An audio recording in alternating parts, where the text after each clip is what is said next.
ونسلم علی رسولہ الکریم اما بعد فاعوذ باللہ من الشیطان الرجیم بسم اللہ الرحمن الرحیم قال اللہ تبارک و تعالی فی القرآن المجید والفرقان الحمید ان اللہ یحب التوابین و یحب المتطہرین صدق اللہ العظیم۔ آواز انٹرٹینمنٹ کے ناظرین کی خدمت میں السلام علیکم ورحمۃ اللہ وبرکاتہ۔ ناظرین، رمضان اسپیشل کے پروگرام کے ساتھ نور احمد نور آپ کی خدمت میں حاضر ہے۔ پچھلے پروگرام میں ہم طہارت پر گفتگو کر رہے تھے۔ قرآن مجید کے حوالے سے مختلف آیات کے ریفرنس سے میں نے بات کی کہ اللہ رب العزت کس طرح طہارت صفائی کو پسند فرماتے ہیں۔ ناظرین، طہارت اسلام کے بنیادی جو خوبیاں ہیں اور اسلام کی جو بنیادی قدریں ہیں ان میں سے ایک ہے۔ اسلامک ویلیوز میں سے صفائی ایک اہم ویلیو ہے، اور جتنے بھی اعمال ہیں، نیک اعمال ہیں، اللہ نے ان کو طیبات کہا، یعنی پاک عمل۔ ہم نمازیں پڑھتے ہیں تو التحیات للہ والصلوات والطیبات، یہ بدنی عبادتیں اللہ کے لیے ہیں، اور نماز بھی، اور اس کے علاوہ جتنے بھی پاک عمل کرتے ہیں۔ تو طیب کا اور طاہر کا جو معنی ہے وہ پاک ہوتا ہے۔ پاک کے معنی میں طیب کو استعمال کیا جاتا ہے۔ قرآن مجید میں طیب کا لفظ جو ہے وہ تقریباً 43 ٹائم استعمال ہوا۔ 43 مقامات پر اللہ جل مجدہ نے طیب کا استعمال فرمایا۔ سورہ بقرہ میں آیت نمبر 57 ارشاد فرمایا کہ بنی اسرائیل کو ہم نے نعمتیں دی، وَظَلَّلْنَا عَلَيْكُمُ الْغَمَامَ وَأَنزَلْنَا عَلَيْكُمُ الْمَنَّ وَالسَّلْوَىٰ كُلُوا مِن طَيِّبَاتِ مَا رَزَقْنَاكُمْ، ہم نے ان پر بادل کا سایہ کیا اور ان کو من اور سلوہ جنت کے کھانے عطا فرمائے، اور انہیں فرمایا کلوا من طیبات ما رزقناکم، کھاؤ ان میں سے جو پاک رزق ہم نے تمہیں عنایت فرمایا ہے۔ تو اللہ تعالی مجدہ نے پرانی قوموں کو بھی، دوسری اقوام کو بھی پاک چیزیں کھانے کا حکم دیا، اور ہمیں بھی پاک چیزیں کھانے کا حکم دیا۔ سورہ بقرہ کی آیت نمبر 168 میں ارشاد فرمایا یا ایھا الناس کلوا مما فی الارض حلالا طیبا ولا تتبعوا خطوات الشیطان انہ لکم عدو مبین، اے لوگو پاک رزق کھاؤ، کلو مما فی الارض حلالا طیبا، زمین میں سے جو ہم اگاتے ہیں اس میں سے حلال اور طیب وہ رزق کھاؤ، اور شیطان کی پیروی نہ کرو، بے شک وہ تمہارا کھلا دشمن ہے۔ تو اللہ جل مجدہ نے قرآن مجید میں بار بار ہمیں پاک چیزیں کھانے کا حکم دیا، پاک کام کرنے کا حکم دیا۔ یا ایھا الذین آمنوا کلوا من طیبات ما رزقناکم واشکروا للہ ان کنتم ایاہ تعبدون، سورہ بقرہ کی آیت نمبر 174۔ اس میں ارشاد فرمایا کہ اے ایمان والو، طیب چیزیں، طیب رزق کھایا کرو اور اللہ کا شکر ادا کرو اگر تم اس کی عبادت کرتے ہو۔ تو میں عرض کر رہا تھا کہ قرآن مجید میں بہت جگہ پر قل احل لکم طیبات، آپ فرما دیجئے کہ ہم نے پاک چیزیں تم پر حلال کر دی ہیں۔ الیوم، سورہ المائدہ کی آیت نمبر 5 ہے، الیوم احل لکم الطیبات وطعام الذین اوتوا الکتاب، آج ہم نے آپ پر تمام پاک چیزیں حلال کر دی ہیں۔ جو پاک تھیں وہ اللہ نے حلال کر دی، جو گندی اور نجس تھیں وہ اللہ نے حرام کر دی، منع کر دی۔ تو کھانے کے اندر بھی اللہ پاک ہماری پاکیزگی کا خیال رکھتا ہے، اللہ تعالی ہمارے وجود کا صفائی کا خیال رکھتا ہے، ہماری خوراک کی طہارت پاکیزگی کا خیال رکھتا ہے، اللہ جل مجدہ ہمارے لباس کی طہارت اور پاکیزگی کا خیال رکھتے ہیں۔ تو یہ ساری چیزیں فرمایا لا یستوی الخبیث والطیب، فرمایا کہ یہ سورہ المائدہ کی آیت نمبر 100 ہے۔ اللہ تعالیٰ کہتے ہیں کہ لا یستوی الخبیث والطیب، کہ پاک اور پلید یہ برابر نہیں ہو سکتے، کبھی بھی برابر نہیں ہو سکتے۔ اللہ تعالیٰ پاک کو پسند کرتا ہے اور خبیث اور ناپاک اور پلید چیز کو اللہ تعالیٰ ناپسند کرتے ہیں۔ پھر اور رب کائنات نے قرآن مجید میں جگہ جگہ فرمایا وَرَزَقَكُم مِّنَ الطَّيِّبَاتِ لَعَلَّكُمْ تَشْكُرُونَ، ہم نے تمہارے مقدر میں پاک رزق کر دیا ہے، پاک رزق تمہارے مقدر میں کر دیا ہے تاکہ تم اس کے شکر گزار بندے بنو۔ پھر قربان جائیں اللہ جل مجدہ نے مومنوں سے جو وعدہ کیا ہے آخری گھر کا، اس کے بارے میں اس کا نام بھی بیت الطیب رکھا۔ فرمایا وعد اللہ المؤمنین والمؤمنات جنات تجری من تحت الانہار خالدین فیہا، اور ہم نے اللہ نے مومنوں سے وعدہ کیا ہے اور مومنات مومن عورتوں سے کہ انہیں ان باغات میں رکھا جائے گا، جنتوں میں رکھا جائے گا جس کے نیچے نہریں بہتی ہیں۔ فرمایا مساکن طیبۃ فی جنات عدن، یہ پاک گھر ہوں گے، مساکن طیبتاً یہ مقدس اور پاک گھر ہوں گے جنت عدن کے اندر، وردوان من اللہ اکبر ذالک هو الفوز العظیم، اور اللہ تعالیٰ کی رضا حاصل کرنا، اس کو خوش کرنا، یہی سب سے بڑی کامیابی ہے، اور یہی اللہ تعالیٰ کی رضا حاصل کرنا ہی سب سے بڑی دنیا کی بھی کامیابی ہے اور آخرت کی بھی کامیابی ہے۔ تو آپ دیکھتے ہیں کہ اللہ جل مجدہ نے جگہ جگہ ہمیں پاک رزق کی بات کی۔ پھر سورہ النحل میں آیت نمبر 32 میں فرمایا الذین تتوفاہم الملائکۃ الطیبین یقولون سلام علیکم، کہ جب نیک لوگ جن کی جان قبض کی جاتی ہے تو وہاں طیب فرشتے آتے ہیں، یعنی ان فرشتوں کا اللہ نے نام بھی طیب رکھا، پاک فرشتے رکھا، کیونکہ ان کی شکلیں صاف ہوں گی، پاک ہوں گی، ان کے اندر سے خوشبو آ رہی ہوگی جب نیک لوگ کی روح لینے کے لیے فرشتے آئیں گے، اور اس طرح جب کافر یا گناہ گار کی روح لینے کے لیے جو فرشتے آئیں گے وہ اس طرح ان کی وہ گیٹ اپ نہیں ہوگا، وہ اس طرح ان کی شان و شوکت نہیں ہوگی جو اچھے اور نیک لوگوں کی اور پاک لوگوں کی جان لینے کے لیے آنے والے فرشتوں کا ہوگا۔ تو اللہ جل مجدہ نے پھر جگہ جگہ فرمایا کہ ہم نے تمہیں پاک چیزیں کھانے کا حکم دیا ہے، پاک کام کرنے کا حکم دیا ہے، پاک رہنے کا حکم دیا ہے، اور فرمایا ہم نے رسول بھیجے ہیں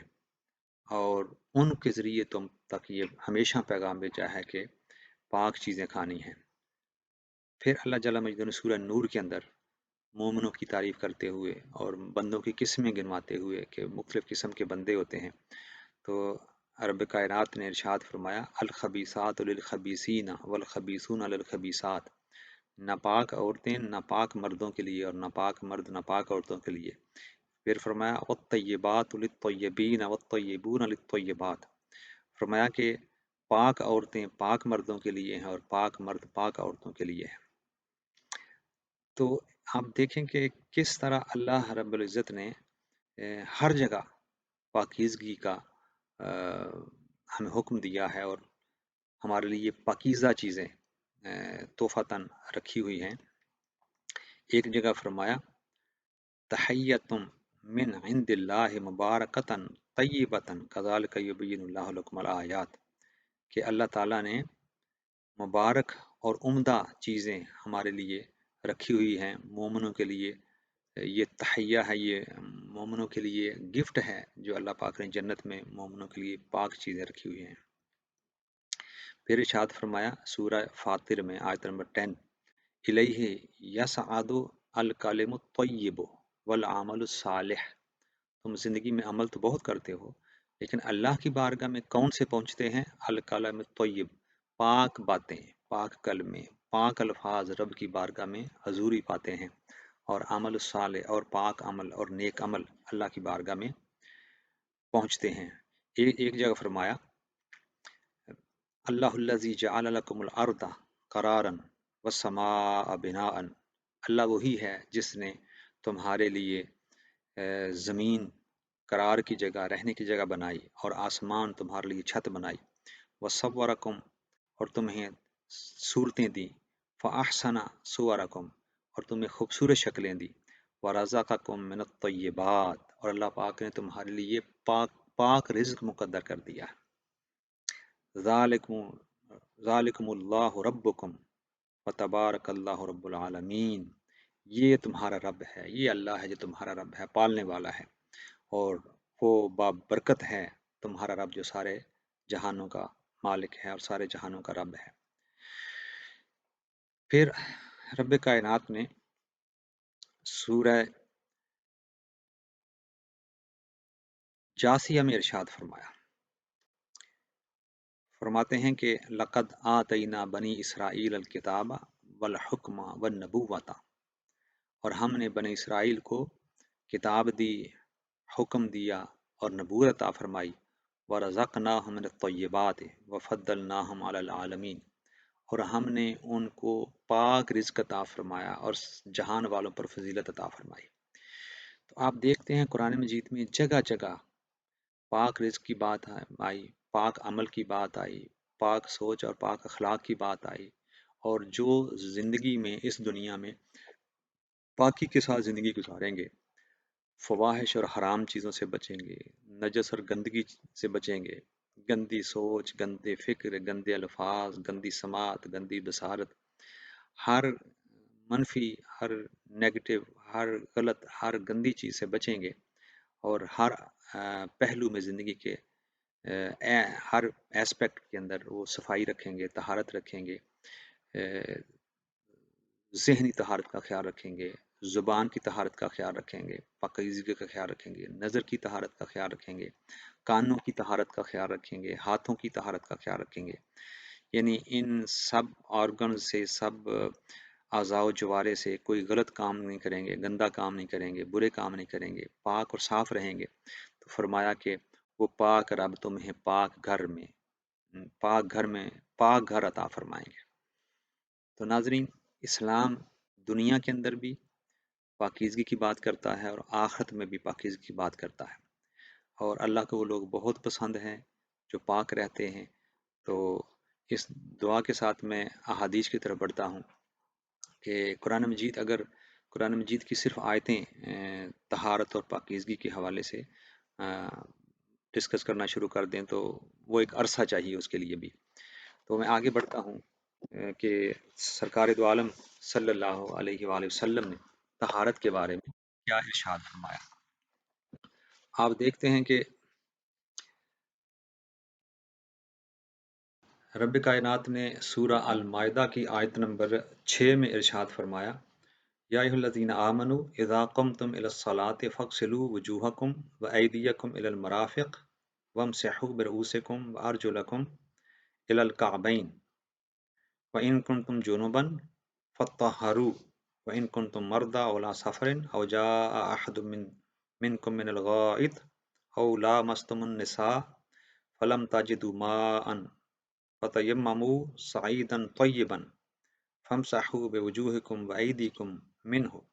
مَا يُرِيدُ اللَّهُ لِيَجْعَلَ عَلَيْكُمْ مِنْ حَرَجٍ وَلَٰكِن يُرِيدُ لِيُطَهِّرَكُمْ وَلِيُتِمَّ نِعْمَتَهُ عَلَيْكُمْ لَعَلَّكُمْ تَشْكُرُونَ۔ سورہ مائدہ آیت نمبر 6۔ یہ اللہ جل مجدہ نے مجید میں وضو کا حکم دیا ہے اور تیمم کا حکم دیا ہے، اور وہ کیا ہے؟ فرمایا، اے ایمان والو،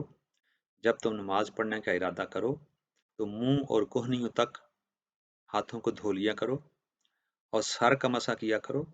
اور ٹخنوں تک پاؤں دھو لیا کرو، اور اگر نہانے کی حاجت ہو تو نہا کر پاک ہو لیا کرو،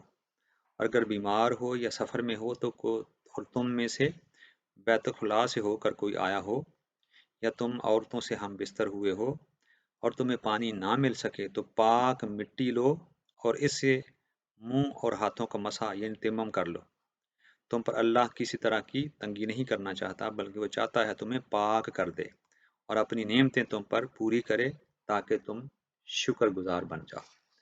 تو ناظرین، سورہ المائدہ کی آیت نمبر 6 میں اللہ جل مجدہ نے ہمیں پاک ہونے کا حکم دیا ہے،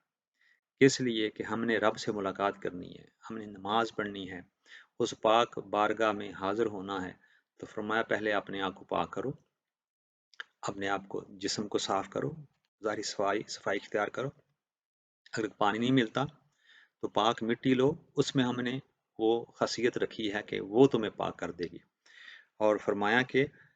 پھر بڑی مزے کی بات فرمایا کہ اللہ تعالیٰ چاہتا ہے ما یرید اللہ لیجعل علیکم من حرج ولکن یرید لیطہرکم ولیتم نعمتہ علیکم۔ اللہ چاہتا ہے کہ وہ تم کو پاک کرے اور پھر تم پر اپنی نعمتیں پوری کرے۔ مطلب جو اس نے تمہیں نوازنا ہے جن باتوں سے، جو چیزیں عطا فرمانی ہیں وہ عطا فرمائے، اس سے پہلے چاہتا ہے کہ تم پاک ہو۔ تو یہاں سے یہ بھی ثابت ہوتا ہے اس آیت سے کہ اللہ تعالیٰ اس کو نوازتا ہے، اس کو اپنی نعمتیں عطا فرماتا ہے جو اپنے وجود کی طہارت اختیار کر لیتا ہے، جو اپنے وجود کو صاف کر لیتا ہے۔ اور پھر وہ فرماتا ہے کہ تاکہ تم شکر گزار بنو، تم پاک ہو جاؤ، میں اپنی نعمتیں اتاروں تمہارے اوپر، اور پھر تم اللہ کے شکر گزار بن جاؤ۔ تو ناظرین دیکھا آپ نے کہ اللہ تعالیٰ بندے کو اپنے قریب آنے سے پہلے، اپنی بارگاہ میں آنے سے پہلے، مصلی پہ کھڑا ہونے سے پہلے، مسجد میں جانے سے پہلے فرماتا کہ میرے بندے اپنے وجود کو پاک کر کے میری بارگاہ میں آ، تاکہ میری نوازشیں اور میری رحمتوں کی بارشیں تمہارے اوپر ہوں۔ تو اتنا وہ اللہ تعالیٰ طہارت اور پاکیزگی کو پسند فرماتے ہیں۔ حضرت ابو ہریرہ سے روایت ہے، تاجدار کائنات حضور اکرم صلی اللہ علیہ وسلم نے ارشاد فرمایا اذا توضأ العبد المسلم اب المؤمن فغسل وجهه خرج من وجهه كل خطیئۃ۔ آقا علیہ السلام فرماتے ہیں جب ایک مومن اور مسلمان وضو کرتا ہے اور جب وہ اپنے منہ کو دھوتا ہے تو فرمایا کہ اس کے منہ کی ساری جو گناہ ہوتے ہیں وہ سارے نکل آتے ہیں، وہ دھوئے جاتے ہیں۔ چہرے کو دھوتا ہے تو پانی یا پانی کے آخری قطرے کے ساتھ اس کے چہرے کے تمام گناہ ختم ہو جاتے ہیں جو اس نے اپنی آنکھوں سے دیکھ کر کیے۔ اور جب اپنے ہاتھوں کو دھوتا ہے تو اس کے ہاتھوں سے پانی یا پانی کے آخری قطرے کے ساتھ وہ تمام گناہ جڑ جاتے ہیں جن کا ارتکاب اس نے اپنے ہاتھوں سے کیا۔ اس طرح جب وہ پاؤں دھوتا ہے تو پانی کے آخری قطرے کے ساتھ وہ تمام گناہ جڑ جاتے ہیں جو اس نے پاؤں کے ساتھ کیے۔ اور حضور فرماتے ہیں حتیٰ یخرج نقیا من الذنوب، وہ جب اس کا وضو مکمل ہوتا ہے تو فرماتے ہیں کہ وہ تمام گناہوں سے پاک ہو کر نکل آتا ہے۔ یعنی وضو کے ساتھ انسان کے سارے گناہ اللہ جل مجدہ مٹا دیتے ہیں۔ تو وہ جو بات میں کر رہا تھا کہ اللہ تعالیٰ کہتے ہیں کہ اے بندے ظاہری طہارت کا بندوبست تو کر، اور تیری باطنی طہارت اور من کی طہارت اور اندر کے گناہوں کی صفائی کا ذمہ یہ میرا ہے، پھر میں صفائی کر دوں گا۔ اور جب تو میری بارگاہ میں کھڑا ہوگا تو اس وقت تیرا ظاہر بھی پاک ہو جائے گا اور تیرا باطن بھی پاک ہوگا۔ تو پاک ہو کر میری بارگاہ میں آ۔ بہت سی حدیث میں، یہ تو مسلم کی حدیث پاک میں نے روایت کی،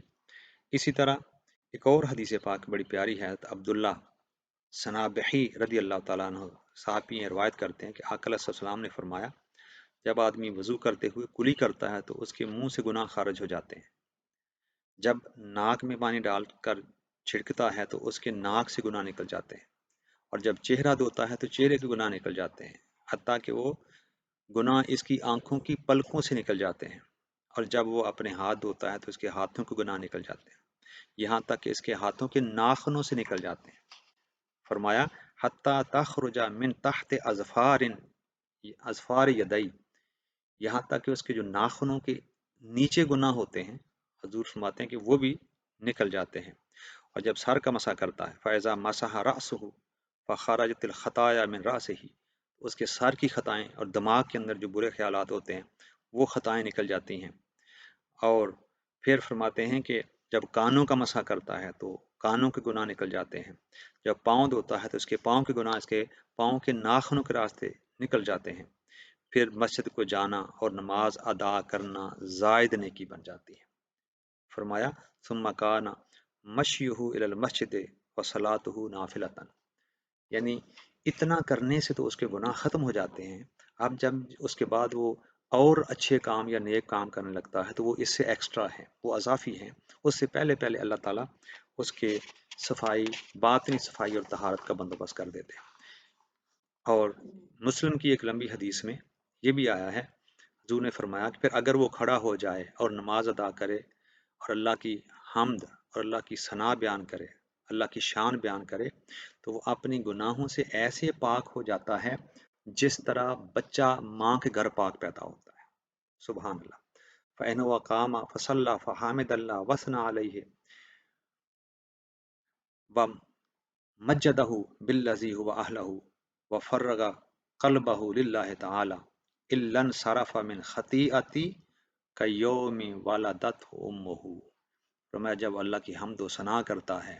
اللہ کی پاکی بیان کرتا ہے، اللہ کی بڑائی بیان کرتا ہے جس کا وہ حقدار ہے، تو فرمایا کہ وہ گناہوں سے ایسے پلٹتا ہے صاف ہو کر جیسے بچہ ماں کے گھر پیدا ہوتا ہے۔ تو یہ ہمارے رب کا ہم پر کرم ہے، وہ طہارت پسند خدا جب اس کی بارگاہ سے کوئی ہو کر واپس آتا ہے تو اتنا پاک ہو جاتا ہے ایک نماز کے ساتھ ہی کہ جس طرح بچہ ماں کے گھر پاک پیدا ہوتا ہے۔ تو ناظرین، ہمارا رب ہمیں اتنا پاک دیکھنا چاہتا ہے، طاہر دیکھنا چاہتا ہے، ہمارے فکری بالیدگی اور فکری پاکیزگی ہمارے پاس ہو، ہماری زبانیں پاک ہوں، ہمارے آنکھیں پاک ہوں، ہمارے کان پاک ہوں، ہمارے دل پاک ہوں، ہمارے دماغ پاک ہوں، ہمارے ہاتھ پاؤں پاک ہوں، تو وہ جو بندہ سراپا پاکیزگی بن جاتا ہے، اللہ کہتا ہے بندے اب تو اس قابل بن گیا ہے کہ تیرے دل میں میری محبت، تیرے من کے آئینے میں میرے جلوے نظر آئیں، اور تو میرا محبوب اور تو میرا پسندیدہ بندہ بن گیا۔ تو ناظرین، یہ ہمیں اپنی زندگیوں کے اندر، اپنے گھروں کے اندر، اپنے فکروں کے اندر اس طہارت کو قائم کرنا ہے تاکہ ہم اللہ کے قریب ہو جائیں۔ حضرت ابو امامہ الباہلی رضی اللہ تعالیٰ سے روایت ہے کہ حضور اکرم صلی اللہ علیہ وسلم نے فرمایا، یہ وہی حدیثیں ہیں، ان میں چند الفاظ مختلف ہوتے ہیں لیکن اسی قسم کی احادیث ہیں کہ حضور نے فرمایا کہ جو شخص نماز کے ارادے سے وضو کرنا شروع کرتا ہے اور اپنی ہتھیلیوں کو دھوتا ہے، پہلے قطرے کے ساتھ اس کی ہتھیلیوں کے تمام گناہ ختم ہو جاتے ہیں۔ جب وہ کلی کرتا ہے، ناک میں پانی ڈالتا ہے اور ناک جاڑتا ہے تو اس کی زبان اور ہونٹوں کے تمام گناہ، کلی کرتا ہے تو ہونٹوں کے تمام گناہ ختم ہو جاتے ہیں، اور جب چہرے کو دھوتا ہے تو اس کے تمام گناہ پہلے قطرے کے ساتھ اس کے کان اور آنکھوں سے نکل جاتے ہیں، اور جب اپنے ہاتھ کی کونیوں تک اور پاؤں کو ٹخنوں تک دھوتا ہے تو ہر گناہ سے محفوظ ہو چکا ہوتا ہے، اور اس حالت میں ہوتا ہے جس میں پیدائش کے دن تھا۔ سبحان اللہ۔ اس حالت میں ہوتا ہے جس دن وہ وَخَرَجَ كَهَيْئَةِ يَوْمَ وَلَدَتْهُ أُمُّهُ، وہ اس طرح پاک ہو جاتا ہے جس طرح اس کی ماں نے اس کو جنا۔ پھر فرمایا اگر وہ نماز کے لیے کھڑا ہو تو اللہ تعالیٰ اس کا درجہ بلند کرتا ہے، اور اگر بیٹھ جائے تو گناہوں سے پاک اور صاف ہو کر بیٹھتا ہے۔ تو یہ طہارت، یہ اسلام کا مقصود ہے، یہ اللہ تعالیٰ کا مقصود ہے، اللہ تعالیٰ کو یہ پسند ہے کہ وہ اپنے بندے کو صاف اور پاک دیکھنا چاہتا ہے۔ ہمیں بھی چاہیے کہ ہم اللہ تعالیٰ کی اس پسند کا خیال رکھیں کہ ہم دنیا میں کوشش کریں کہ ہم پاک رہیں تاکہ اللہ رب العزت ہمیں اپنے قرب میں جنت میں جگہ عطا فرمائے۔ اسی طرح حضرت ابی ہریرہ رضی اللہ تعالیٰ عنہ سے حدیث پاک مروی ہے، حضور اکرم صلی اللہ علیہ وسلم نے فرمایا ان رسول اللہ صلی اللہ علیہ وسلم آت المقبرۃ فقال السلام علیکم دار قوم مؤمنین وَإِنَّا إِن شاء اللہ بكم لاحقون۔ آپ علیہ السلام قبروں کے قریب سے گزرے تو آپ نے ان کے لیے دعا کی اور فرمایا کہ اے مومن گھر والو، تم پر سلام ہو، اور انشاءاللہ بے شک ہم بھی آپ کی طرف آنے والے ہیں۔ وَوَدِدْتُ أَن قَدْ رَأَيْنَا إِخْوَانَنَا، اور حضور نے فرمایا کہ میں چاہتا ہوں، میرا دل کرتا ہے کہ میں میں اپنے بھائیوں کو دیکھوں، میرا دل کرتا ہے میں اپنے بھائیوں کو دیکھوں۔ صحابہ نے عرض کیا قالوا اولسنا اخوانک یا رسول اللہ، آقا کیا ہم آپ کے بھائی نہیں ہیں؟ قال انتم اصحابی، تم میرے صحابی ہو، و اخوان الذین لم یأتوا بعد، قالوا کیف تعرف من لم یأت بعد من امتک، حضور نے فرمایا میرے بھائی وہ ہوں گے جو میرے بہت بعد آئیں گے، وہ میں ان کو یاد کر رہا ہوں، میرا دل کرتا ہے میں ان کو دیکھوں۔ تو صحابہ کرام نے عرض کیا یا رسول اللہ، وہ جو آپ کے بعد آئیں گے آپ ان کو پہچانیں گے کیسے؟